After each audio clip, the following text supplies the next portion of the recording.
Hello दोस्तों, नमस्कार। मैं हूं ऐश्वर्या तिवारी, स्वागत करती हूं अपने यूट्यूब चैनल पे। अरे भाजी लाख हो गया क्या लगेगा कमेंट बताइएगा। और प्लीज़ वंदना दुबे और फ्रेंड आप सबको नहीं बता रहे हैं, फेसबुक लाइव हैं। तो दोस्तों हम लोग एक बहुत ही प्यारा लचाई गीत सुनाने जा रहे हैं। कैसे लगेगा कमेंट में ज़रूर बताना, ज़रूर बताइएगा। दी है गोल टोपी कमाल की है बला माँ, दी है गोल टोपी कमाल की है बला माँ, दी है गोल टोपी।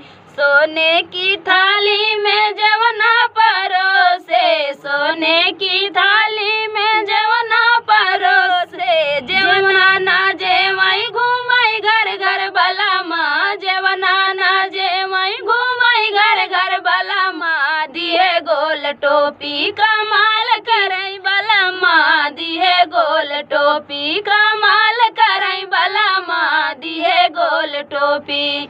जजरे गेड़ुलवा गंगा जल पानी, जजरे गेड़ुलवा गंगा जल पानी, गेड़ुला ना घोटाई घूमई घर घर बला माँ, गेड़ुला ना घोटाई घूमई घर घर बला माँ, दिए गोल टोपी कमाल करे बला माँ, दिए गोल टोपी कमाल करे बला माँ, दिए गोल टोपी। लाची लवांगी के बीरा जोराए, लाची लवांगी के बीरा जोराए, बिरवा ना कूचाई घूमई घर घर बला माँ, बिरवा ना कूचाई घूमई घर घर बला माँ, दिए गोल टोपी कमाल करे बला माँ, दिए गोल टोपी कमाल करे बला माँ, दिए गोल टोपी।